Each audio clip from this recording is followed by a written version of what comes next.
नमस्कार.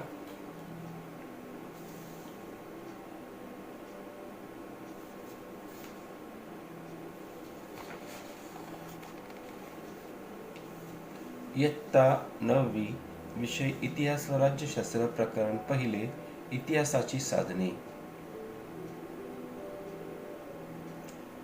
प्रस्तावना.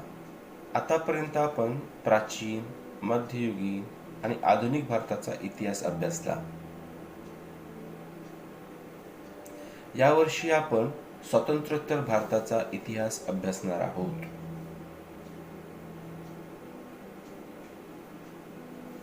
आधुनिक काळातील इतिहासाची साधने प्राचीन व मध्ययुगीन साधनांपेक्षा वेगळी आहेत.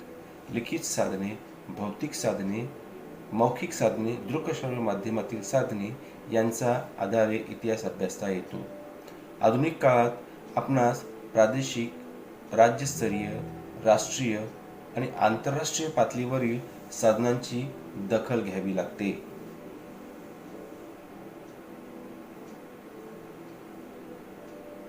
या साधनांच्या मदतीने आपणास इतिहास लेखन करता येते.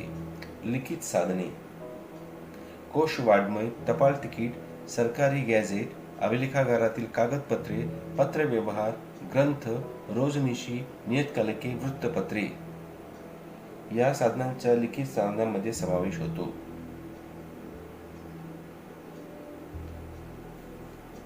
माहित आहे का तुम्हाला, ऐतिहासिक दस्तऐवज ज्या ठिकाणी जतन केले जातात त्या ठिकाणास अभिलेखागार असे म्हणतात. भारताचे राष्ट्रीय अभिलेखागार नवी दिल्ली येथे आहे. हे आशिया खंडातील सर्वात मोठे अभिलेखागार आहे. आधुनिक कालखंडातील वृत्तपत्रे ही जशी लोकशाहीचा चौथा स्तंभ आहेत, तशीच ती माहिती देणारी प्रमुख साधनेही आहेत.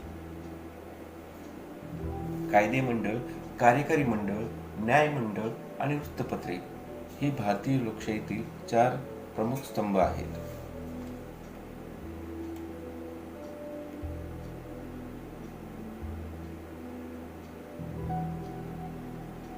वृत्तपत्रे. वृत्तपत्रांमधून आपणास राष्ट्रीय व आंतरराष्ट्रीय घडामोडी, राजकारण, कला, क्रीडा, साहित्य, समाजकारण आणि सांस्कृतिक घडामोडी कळतात.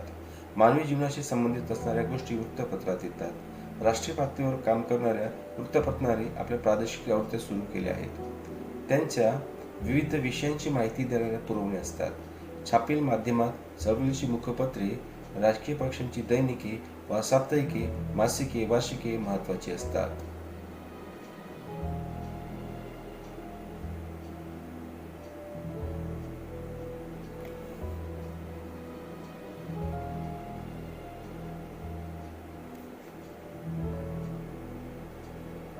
काही वृत्तपत्रे वर्षाच्या शेवटी वर्षभरातील महत्त्वाच्या घटनांचा आढावा घेणाऱ्या पुरवण्या काढतात.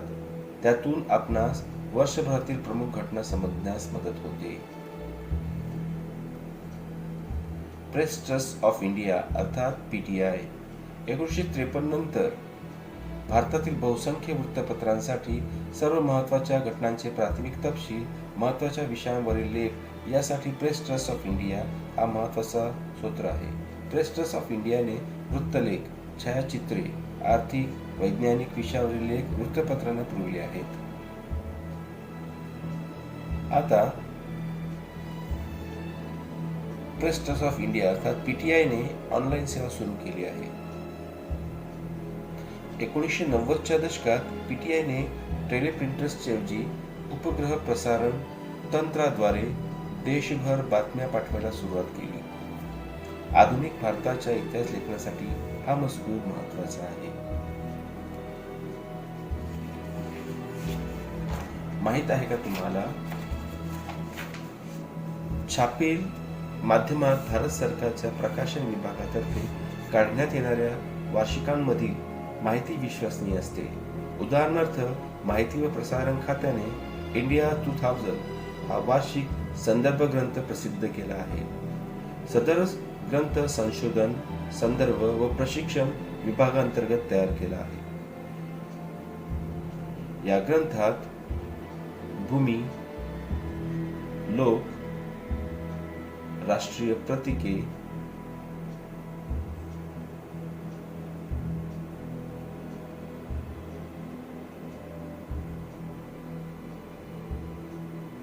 राजकीय व्यवस्था, संरक्षण, शिक्षण,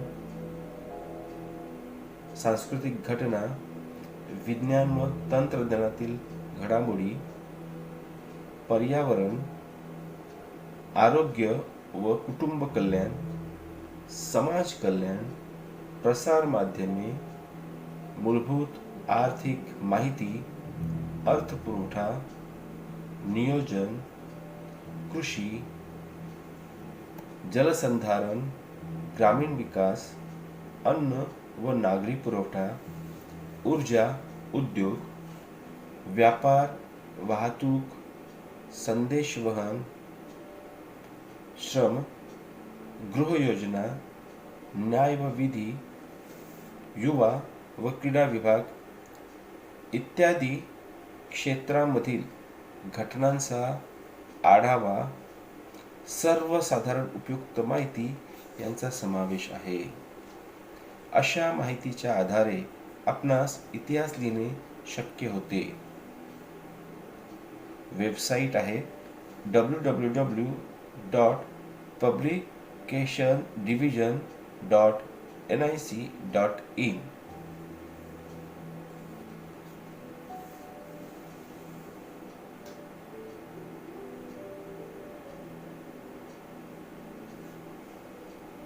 भूमी, लोक, राष्ट्रीय प्रतीक, राजकीय व्यवस्था, संरक्षण, शिक्षण, संस्कृती, विज्ञान, पर्यावरण, आरोग्य, समाज कल्याण, संविधान, आर्थिक, जलसंधारण, ऊर्जा, प्रसार माध्यमे, उद्योग, वाहतूक, गृहयोजना, अन्न व नागरी, विधी व न्याय, युवा, कृषी, वाहतूक व संदेशवहन.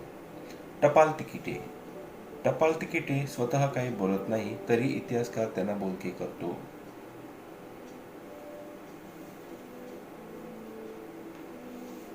भारत स्वतंत्र झाल्यापासून ते आजतागायत टपाल तिकिटांमध्ये विविध बदल घडून आलेले आहेत. तिकिटांच्या आकारातील वैविध्य, विषयातील नाविन्य, रंगसंगती यामुळे टपाल तिकिटे आपणास बदलत्या काळाविषयी सांगत असतात. टपाल खाते राजकीय नेत्यांवर, फुलांवर, प्राणी, पक्ष्यांवर, एखाद्या घटनेवर इतिहासाचं मौल्यवान ठेवा आहे. टपाल खाते एखाद्या घटनेच्या रौप्य, सुवर्ण, अमृत महोत्सव, शतक, द्विशतक, त्रिशतक पूर्ती निमित्त तिकीट काढते. तो इतिहासाचा मौल्यवान ठेवा असतो. माहित आहे का तुम्हाला, 1997 साली भारत सरकारने जाल कूपर हे टपाल तिकीट प्रसिद्ध केले. जाल कूपर हे टपाल तिकीट या विषयातले जागतिक पातळीवरचे अभ्यासक होते. मुंबईत पारशी कुटुंबात जन्मलेल्या कूपर यांनी इंडिया स्टॅम्प जनरलचे संपादन केले. भारतातील पहिल्या टपाल तिकीट संग्राहक ब्युरोचे ते संस्थापक होत. त्यांनी एम्पायर ऑफ इंडिया फिलाटेलिक सोसायटीची स्थापना केली. या विषयावर पुढे त्यांनी पुस्तके लिहिली. या छंदाला त्यांनी शास्त्रीय स्वरूप दिले. भारतीय टपाल तिकिटांचा अभ्यास जागतिक पातळीवर नेण्यात त्यांचा मोठा वाटा आहे. टपाल तिकीट संग्राहक अशी कारकिर्दीची सुरुवात करून जागतिक पातळी गाठणाऱ्या कूपर यांचे योगदान समजण्यास त्यांच्यावर काढलेले टपाल तिकीट हे महत्त्वाचे साधन आहे. धन्यवाद.